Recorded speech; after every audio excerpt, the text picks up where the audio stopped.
Jarang disadari, sifat pengumpat menjadi peringatan keras dari Tuhan dalam Al-Quran. Mari kita bahas bersama. Pertama, apa saja kriteria pengumpat yang diungkapkan dalam Al-Quran? Kedua, bagaimana hubungan antara iblis dan sifat pengumpat? Ketiga, bagaimana jika seorang pengumpat rajin sholat dan puasa? Apa jawaban Rasulullah tentang hal ini? Keempat, mari kita gali lebih dalam mengenai pengumpat dalam Al-Quran.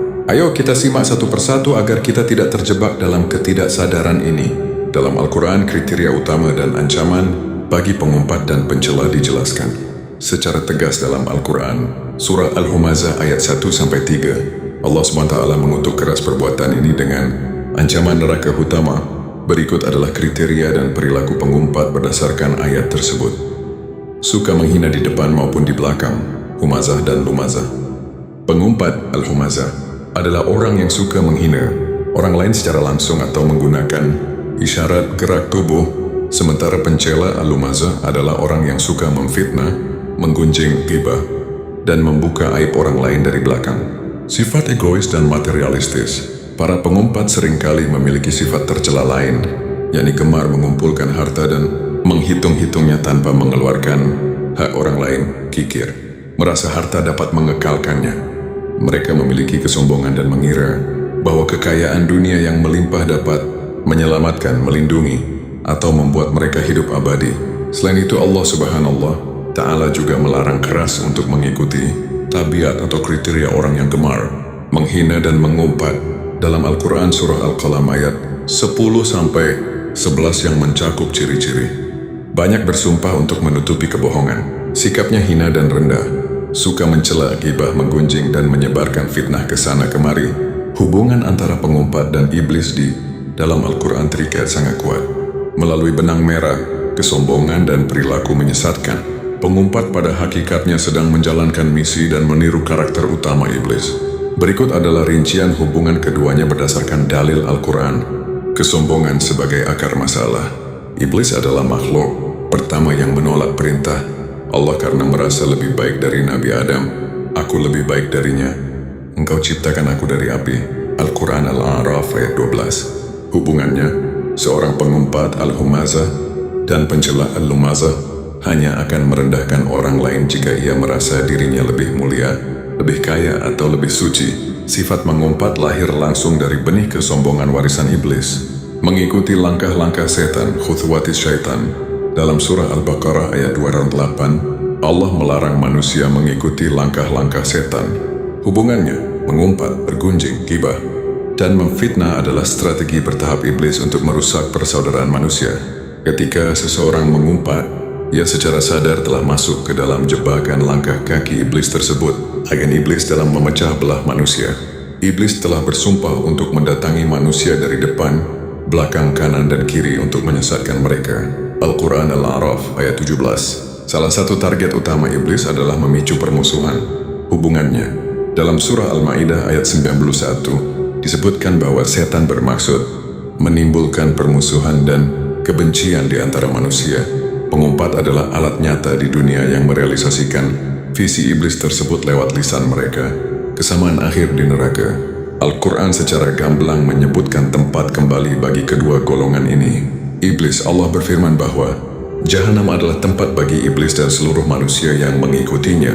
Al-Quran Al-A'raf ayat 18. Pengumpat surah Al-Humazah menegaskan bahwa pengumpat akan dilemparkan ke dalam neraka utama. Al-Quran Al-Humazah. Secara singkat, iblis adalah konseptor kesombongan, sedangkan pengumpat adalah praktisi yang mempraktikkan kesombongan tersebut melalui lisan di dunia. Dalam Al-Quran dan penjelasan Rasulullah, seseorang yang rajin salat dan berpuasa tetapi suka mengumpat atau menyakiti sesama digolongkan sebagai orang yang bangkrut, muflis secara spiritual dan terancam masuk neraka. Antara hablun minallah, hubungan dengan Allah, dan hablun minannas, hubungan dengan manusia, ibadah ritual tidak akan menghapus dosa sosial kecuali pelaku meminta maaf langsung kepada korban. Kondisi orang tersebut berdasarkan prinsip Al-Quran dan Hadits. Satu, digolongkan sebagai orang yang bangkrut al-muflis. Meskipun Al-Quran memerintahkan salat dan puasa, pahala ibadah tersebut bisa habis di akhirat. Rasulullah pernah menjelaskan fenomena ini dalam hadits riwayat Muslim. Pahala di hari kiamat, orang tersebut membawa pahala salat, puasa dan zakat yang melimpah. Namun karena di dunia ia suka mencela, mengumpat dan memfitnah, maka pahala sholat dan puasanya akan dipotong dan ditransfer gratis kepada orang-orang yang pernah ia umpat, memikul dosa korban. Jika pahala, kebaikannya sudah habis untuk membayar korbannya, tetapi tuntutan belum selesai, maka dosa orang yang diumpat akan dipindahkan ke pundak sang pengumpat, lalu ia dilemparkan ke dalam neraka. 2. Ancaman menjadi ahli neraka. Ibadah yang rajin tidak otomatis menjadi jaminan keselamatan jika lisan tidak terjaga. Dalam sebuah kisah Syahih H.R. Ahmad and Bukhari, para sahabat menceritakan kepada Nabi tentang seorang wanita yang rajin salat malam dan berpuasa di siang hari, namun lisannya sering menyakiti tetangganya. Rasulullah secara tegas menjawab, tidak ada kebaikan padanya, dia termasuk penghuni neraka. 3. Esensi salatnya dipertanyakan. Al-Quran secara tegas menyebutkan fungsi utama salat dalam surah Al-Ankabut 45. Sesungguhnya salat itu mencegah dari perbuatan keji dan mungkar. Jika seseorang rajin salat tetapi masih mengumpat, mencela, humazah-lumazah, atau bergunjing, artinya salat yang ia lakukan baru sebatas gerakan lahiriah dan belum meresap ke dalam hati untuk memperbaiki akhlaknya. Kesimpulan, orang yang rajin salat dan puasa namun suka mengumpat adalah orang yang sia-sia amalnya. Ibadah vertikalnya kepada Allah sah, namun dosa horizontalnya kepada manusia akan menghancurkan tabungan pahalanya di akhirat. Dalam Islam, mengumpat, humazah dan mencela, lumazah, bukan sekadar kesalahan, tetapi dosa besar yang dapat merusak lisan dan hati. Allah SWT memperingatkan kita dengan ancaman keras berupa azab di neraka utama, sebuah api yang membakar hingga ke lubuk hati, serta siksaan kehinaan dan penyesalan abadi di akhirat. Dalil Al-Quran tentang mengumpat dan azabnya. Ancaman bagi para pengumpat dan pencela.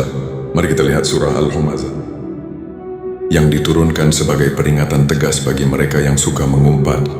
Celakalah bagi setiap pengumpat lagi pencela.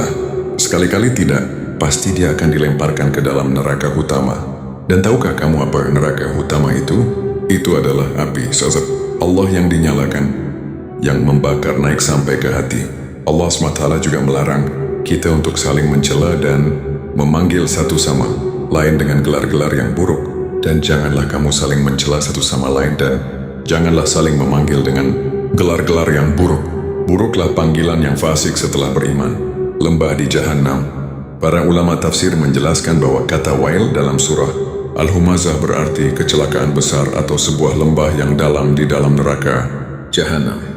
Dinamakan utama karena api ini memiliki sifat menghancurkan dan mematahkan segala sesuatu yang dilemparkan ke dalamnya hingga berkeping-keping.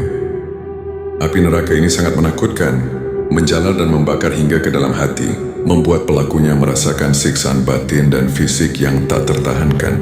Oleh karena itu, penting bagi kita untuk menjaga lisan dan menghindari perbuatan mengumpat seperti ghibah atau namimah. Jika kita terjerumus dalam dosa ini, mari kita cari cara untuk bertaubat dan memperbaiki diri dalam Islam.